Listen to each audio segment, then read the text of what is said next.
The Chargers season has started disastrously, and if they want to turn things around, there are several players they desperately need to step up. You are Locked On Chargers, your daily podcast on the Los Angeles Chargers, part of the Locked On Podcast Network, your team every day.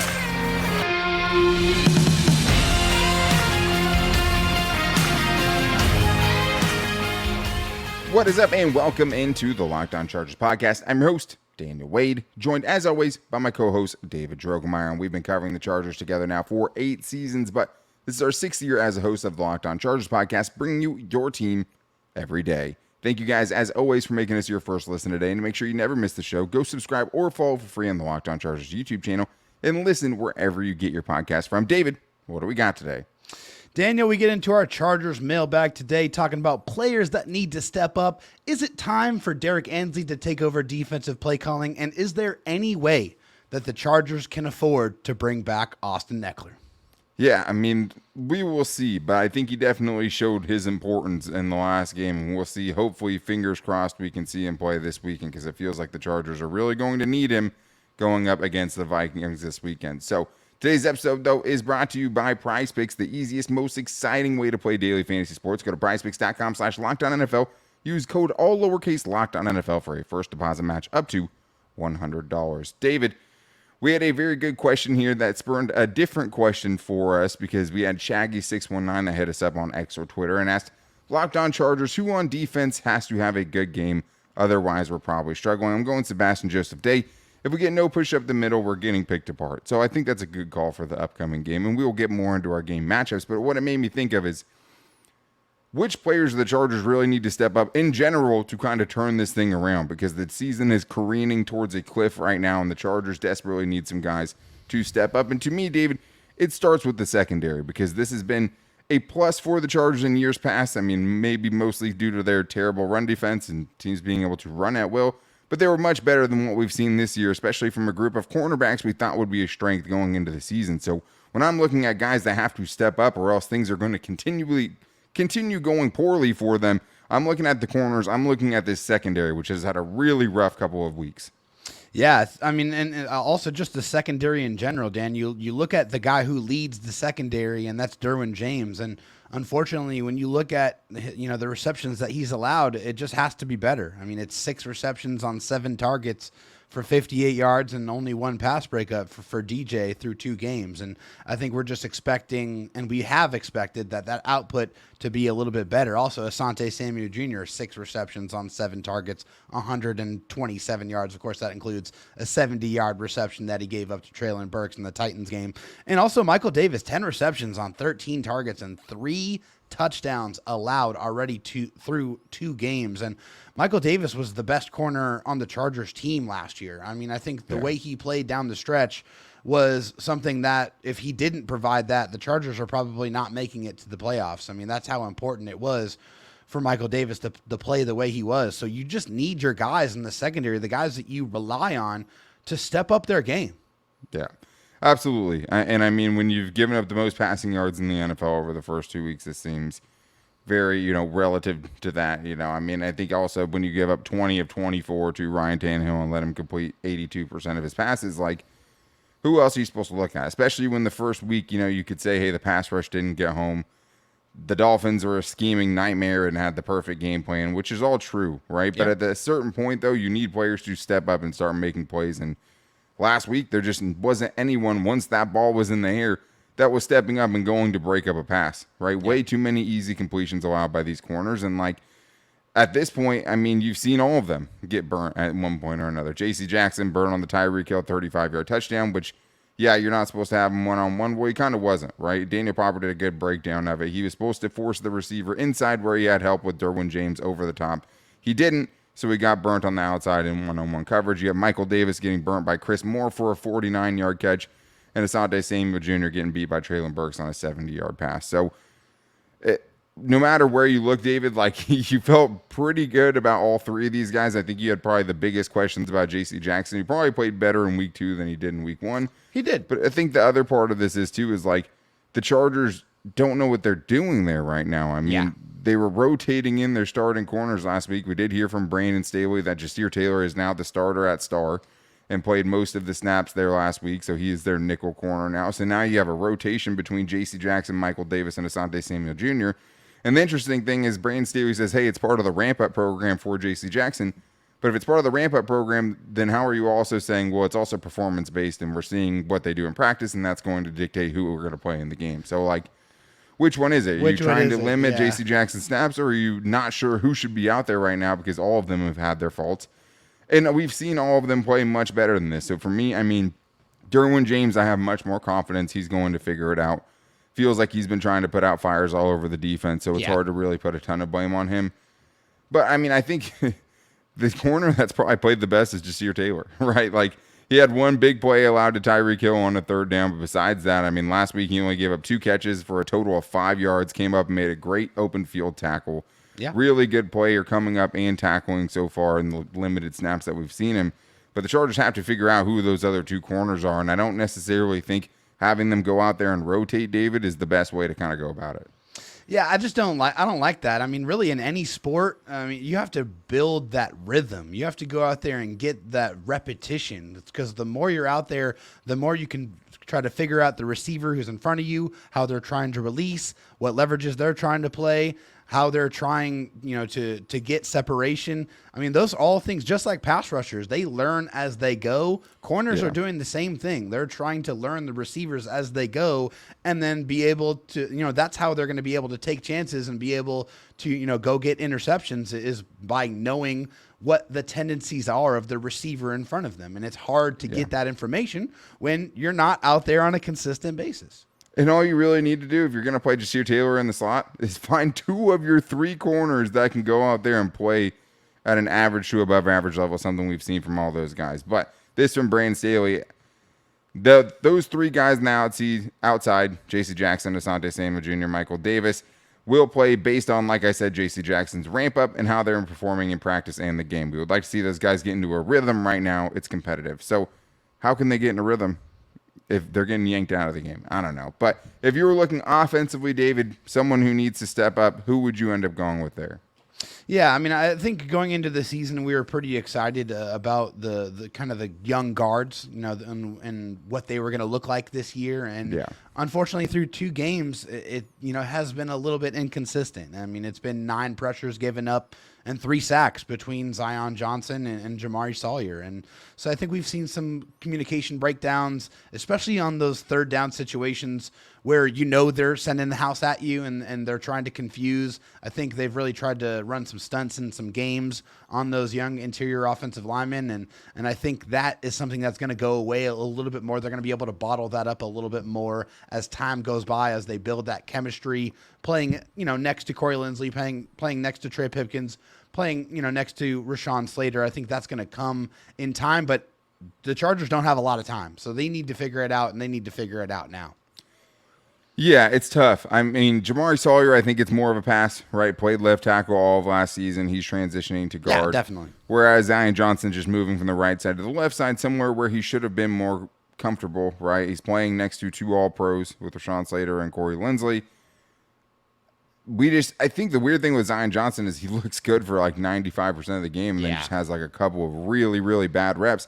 Both of them are good at run blocking. I'm not going to hold this last week against them with that front they went up against with the Titans, because that's just a nasty front that doesn't allow rushing yards, right? But both of those guys are good run blockers. We saw it in week 1 against the Dolphins, and I think we'll hopefully see it a lot more this week as well. But starting to get a little bit more worried about Zion, right? I mean, it's still early. There's still plenty of time. There's, a lot of good flashes in there. But the problem is all these things are happening late in games. Yeah. And as much as you want to point any blame for how these first 2 games have gone down, if you go back and look at the end of those games, the Chargers are giving up key pressures, key sacks, intentional groundings caused by pressure because of pressure that's coming from the inside. That's pretty much what's happened in each of the first 2 games at some point or another. So they have to get that figured out. But you know who else has to get it figured out? Brandon Staley. Because if he doesn't, a tier thinks that it could be Derrick Ansley that's calling the plays soon. So we're going to get into that, and if this team is lacking confidence, coming up right after this. First, I need to tell you guys about our partners at eBay Motors. eBay Motors have teamed up with Locked On Fantasy Football host Vinny Iyer to bring you some of the best fantasy picks each week, all season long. Whether you're prepping for a daily draft or scouting the waiver wire, every week we're going to provide you players that are a guaranteed fit on your roster. So let's see who Vinny has picked out for us on this week's eBay's Guaranteed Fit Fantasy Picks of the Week. Eagles wide receiver A.J. Brown is looking for his first touchdown and 100-yard game this season, going into Week 3 against the Buccaneers, but he has a great chance to accomplish both of them after combining for 11 catches on 16 targets for 108 yards the first two games. The Buccaneers have struggled with number one wideouts early, and their run defense will make Jalen Hurts throw a lot more.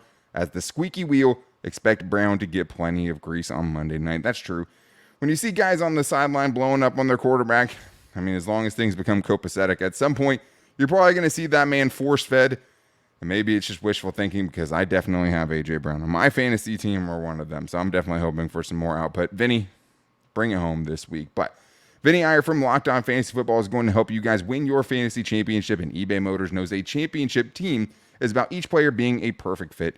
It's the same with your vehicle. With over 122 million parts for your number one ride or die, you can make sure your ride stays running smoothly with brake kits, LED headlights, a roof rack, bumpers, whatever your baby needs. eBay Motors has it. And with eBay Guaranteed Fit, it's guaranteed to fit your ride the first time, every time, or your money back. Plus, at these prices, you're burning rubber, not cash. And I can't stress this enough. When you're someone like me that doesn't know a ton about cars, you want to make sure that you're going to be getting the right part. And with eBay Guaranteed Fit, you know you're going to get it. So keep your ride or die alive at ebay.com/motors. eBay Guaranteed Fit, only available to U.S. customers. Eligible items only. Exclusions apply.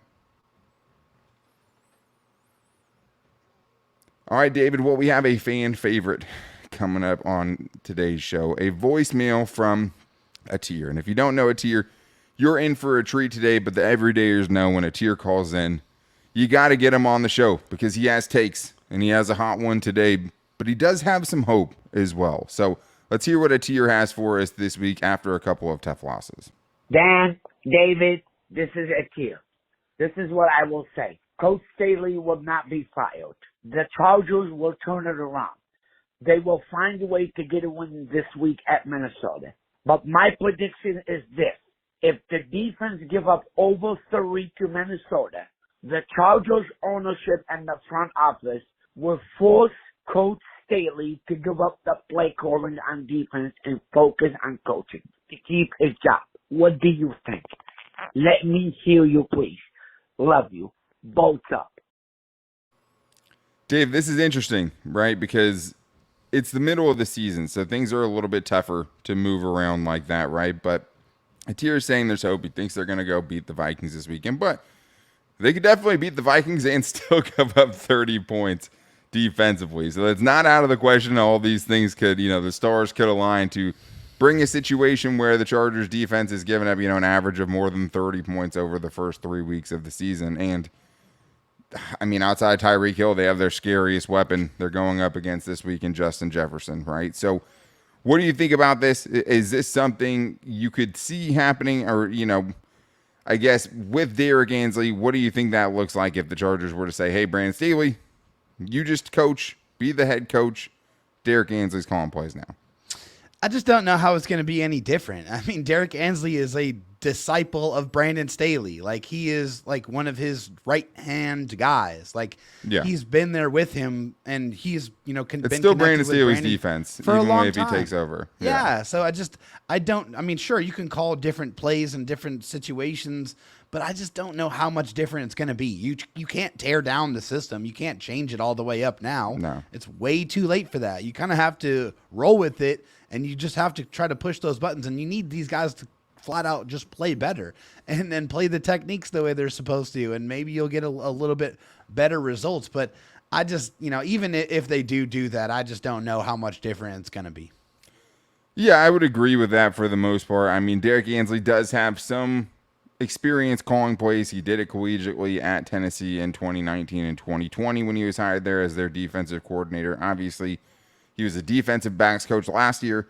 This is his first year as a defensive coordinator. Also, his group isn't doing great, right? I mean, the group he specialized in on the back end has a lot of lapses right now and a lot of explosive plays allowed. So I don't know if that helps. But I think you would do this because you're trying to take anything else, right? Like the Right. reason you would do this is because you're saying, hey, we have to try something. We have to shake it up. So, I mean, I don't think it's totally crazy. I don't know how tangible it is. I don't think it makes the Chargers so much better defensively that you do it right now. But at a certain point, you got to try something different. And the one thing we don't really know is how much the head coaching part of Brandon Staley's job is taking away from him as a play caller. Because we knew as a play caller and you know, coaching the Rams defense in 2020, they led the number one defense. Also had, you know, Aaron Donald and Jalen Ramsey as well. But still a lot of auxiliary pieces he made it work with. I think the big thing is like, we don't know how Derrick Ansley would call a game, but I'd understand why we would want to find out because of the way the game is getting called right now. Yeah. Something different. Yeah. Let's get to this one from Eva on X, who asks us, do you think this team has lost confidence? Also, with 3 years into Staley's defense, why can't the players adjust, or is it a coaching issue? So let's start with the first part of this here, David, because I think it is a good question, especially coming off the way the Chargers ended last season and the way they've started this season. I think it's a fair question to wonder what confidence this team has right now. Yeah, I mean, I think it's probably a little bit on the lower side just because, I mean, you have a lot of talent on both sides of the ball, and it's just the problem of, can we push it past the threshold and secure the W? Can we be the ones that have the lead at the end? And I mean, there's just got to be those thoughts that creep into the back of your mind, like, can we do it? Can we actually finish one? Can we get back in the win column, please? Like, it's been months and months and months since the Chargers have won a football game. And so, yeah, I mean, I think naturally it does creep into the back of your mind, and it does affect kind of the way you think and the way you do things. And until you get that W, until you get that win, that confidence is probably not going to be restored. I agree. I mean, I think confidence is built by stacking successes. That's something we've talked about before and kind of building momentum up. But like when you haven't won a game since January 1st of 2023, where is the confidence coming from, right? Like, I mean, it feels like that lack of confidence is showing up late in games when the Chargers aren't going out here and finishing and things keep going wrong. It does seem like, you know, that there's a reason people are asking Brandon Staley about the Jacksonville game, because it's like we're seeing a lot of similar things that happen in that game bear themselves out in front of all of us the first 2 weeks of the season, where you had a fourth quarter lead in each of the games and you found a way to not win those games, right? And I think to the other part of this, right, in Brandon Staley defensively specifically, like every starter outside of Eric Kendricks has been in this system before, right? He's the only guy that hasn't played in Brandon Staley's system. Even Jase Jackson had limited action last year, but still has had 2 off seasons to learn this defense. There's something getting lost in translation. We've said it 100 times, right? Whether it's, you know, we thought maybe through Ronaldo Hill, we thought maybe Derrick Ansley coming in, he would be a better kind of middleman to get these things installed, to get the, you know, everyone on the same page. But when you played the way the Chargers had the first couple of weeks, I don't know how you could say anyone's on the same page at this point. I mean, the players have to play and they have to go make plays, but there's just too many lapses for a unit whose, you know, continuity we really preached in the offseason as one of the biggest ways they could improve. That hasn't taken in any kind of shape so far in 2023. So let's get to this one quick from Kevin. Do you think this Chargers defense still has potential to be a top 20 defense, or do you think it kind of is what it is at this point, David? Absolutely not. It's not. It definitely is not what it is at this point in time. I think we've seen, and it's hard, and I think it's hard to think. I have a confidence issue with the Chargers as well, because right now I have zero confidence in them. Right, I understand it, but I'm not going to. Are they a top 20 defense? Do you think they're going to be a top 20 defense? Right now, absolutely not. But I do feel like there's some things to be encouraged by. I think their play against the run is better, you know, so far this year than it has been in the last couple of years. They just got to get more connected on the back end. They got to stop giving up the explosive plays. That pass defense, which was a major strength for them last year, if that doesn't turn around, then there's absolutely no chance that they can be a top 20 defense. But I think they need to really make some strides on the back end. They need to get some turnovers, and that's going to help sway things in their favor. I totally agree with that. And I think the most frustrating thing about the defense is, like, you've been mostly healthy the first 2 weeks outside of Eric Kendricks missing this last game. Obviously, Joey Bosa limited, but, like, you have a lot of the pieces in place. You can't blame injuries. Right. I don't know how you can have any confidence that this team's going to be a top 20 defense based on what we've seen through 2 weeks with the schedule they have coming up. They have 6 top 10 offenses on their schedule still so far this year. Like, that is important. Right now, They're the third worst team in the league, allowing 31.5 points per game, which I'm guessing is how we're trying to rate defense in this. They are last in the NFL in passing yards allowed. They're 23rd in third down stop percentage. I mean, no matter where you look, the Chargers are a bad defense right now. They would have to change a lot of things. We saw a hot stretch from them at the end of last season against a really bad slate of quarterbacks. Maybe there's some teams who seem a little bit worse on the schedule now than they did only a couple of weeks ago. But, man, it's really hard for me to have faith that this is a top 20 unit, which it hasn't been the first couple of years under Brandon Staley, and even those defenses gone off to a much better start than the defense we're seeing in 2023. But we have more Chargers mailbag questions to get into, including, is Austin Ekeler the most important player on the Chargers offense? Did we see that on Sunday? And is what we didn't see from him on Sunday enough to think he's going to get paid now by the Chargers in this upcoming offseason? We're going to get into that coming up right after this. First, though, I do need to tell you guys about my friends over at Prize Picks, because Prize Picks is the only way I'm playing daily fantasy these days, because with Prize Picks, it's made super easy and it's the most fun I've had, winning up to 25 times my money this football season.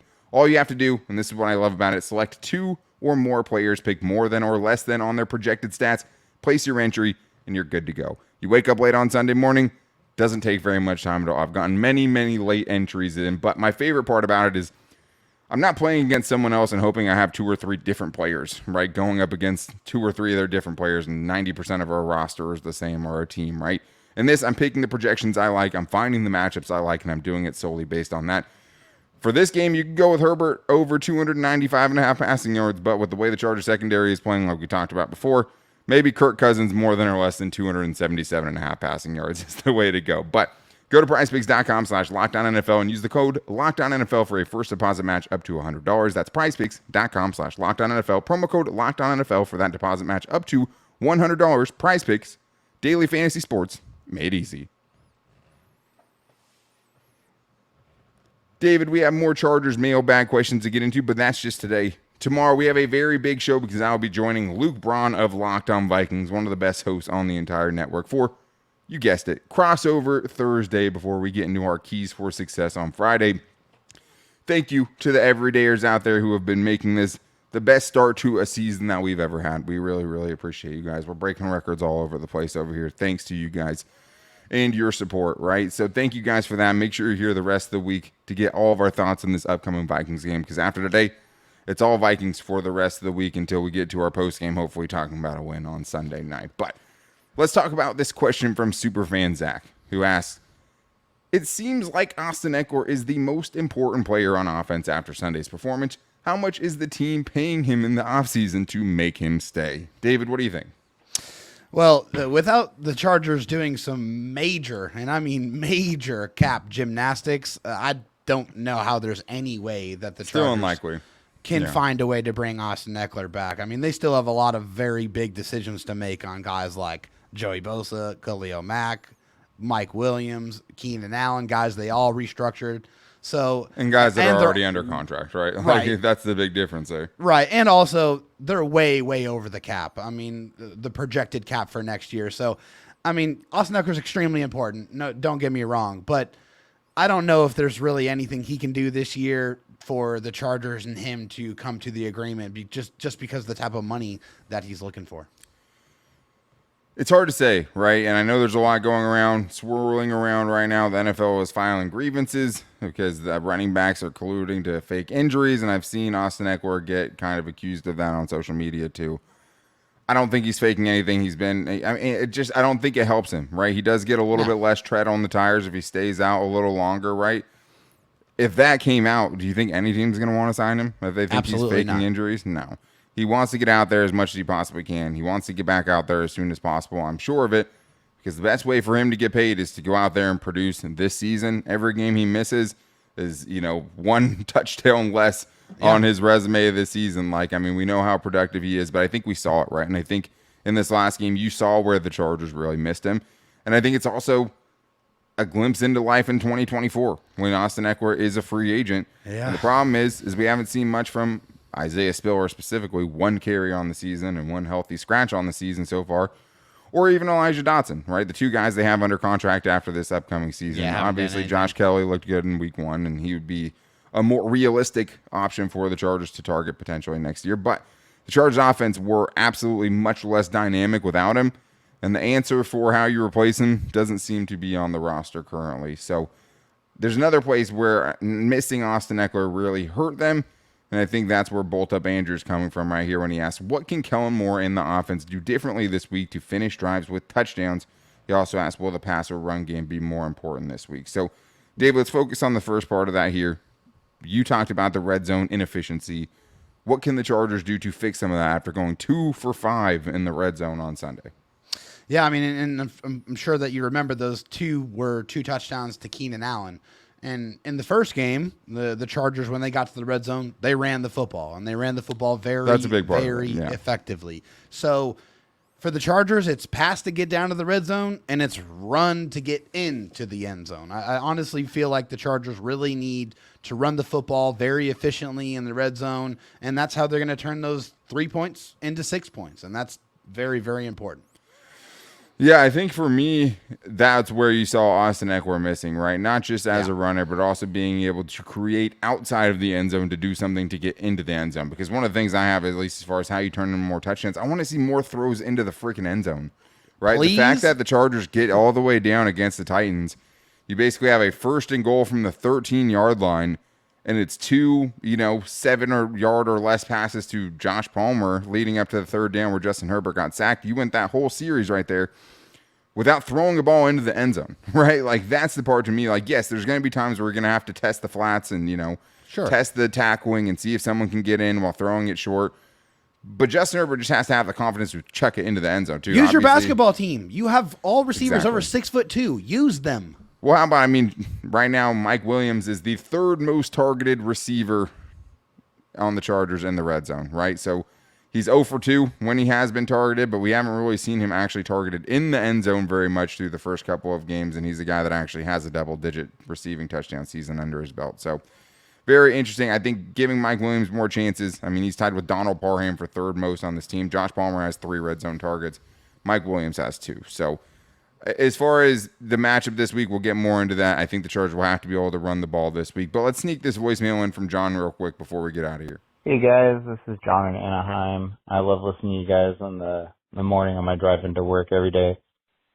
Just wanted to see what you guys think, about our offense. I understand there may be kind of an adjustment period with Herbert and the new Kellen Moore offense, but one thing that Herbert really did well previously is rolling out and throwing on the move, and I just haven't really seen this new offense implement a lot of that, especially in situations where the defense is gonna have their ears pinned back on 3rd downs. So I just want to see what you guys think. Thank you. It's a good question, and we haven't seen him rolling out a ton. There haven't been a couple plays that feel like it kind of got shortened really quickly. What do you think about that, Dave, and getting Justin Herbert on the move more? I love it. Justin Herbert throws the ball on the move extremely well. I like it when they move the pocket. I think that makes the pass rushers have to go get him. And then some of my favorite plays is just them setting up those long, shot plays to Mike Williams where Justin Herbert's throwing it all the way across the field. Yeah. Yep. That's huge. Yeah, I'd like to see more of it. I'd also just like to see Justin Herbert trying to make more out of some of these plays, right? Especially on some of these throwaways. I like being responsible. But especially given game context at what point of the game it is, you need to go win the game. I don't want you throwing it away without being imminently tackled, right? If you have a defensive tackle running at you, I want you to extend, create out of structure, find guys down the field. And it's on the receivers and running backs too, right? Second effort, being able to find a way to come back to your quarterback when the play breaks down. We saw, the rollouts to Austin Ekeler in the flats game, touchdown that won the game against the Cardinals last year. You also go back to all the Gerald Everett plays, full rollouts. Harder to do on 3rd down unless you're in a manageable situation, because if you're not running the football, most rollouts are happening off of play action. But yeah, moving the pocket, getting Justin Herbert on the move, Justin Herbert creating out of structure and using his legs more, something we're all in favor of. But that's going to wrap things up for today's show. And make sure you guys don't miss tomorrow's crossover episode with Locked On Vikings and Luke Braun. Make sure to follow us wherever you get your podcast from, and also follow or subscribe for free on the Locked On Chargers YouTube channel. If you guys like the show, please go give us a 5-star review and tell us what you like about the show on Apple Podcasts. We have been getting ripped by some other teams' fans because we haven't been nice to the other teams' teams. So that always sucks, obviously, when we work as hard as we do. But we appreciate all of your guys' support, and it's really shown out this week. You can also hit us up on all of our social media and find the show there every day at Locked On LAC on Twitter, Dro Talk SD for David, and Dan Talk Sports for me for our handles. And you can find us show's page on Instagram at Locked On Chargers and our Locked On Chargers Facebook page. But thank you to everyone who called into the voicemail line. If you guys want to get your 30-second question, you can do it at 323-524-7924. Call in, get your question in there. But make sure you're back here tomorrow for Crossover Thursday, where I'll be joining Luke Braun to talk about two teams that are allergic to finishing. So we'll get into that tomorrow. But until then, guys, take it easy and go Bolts.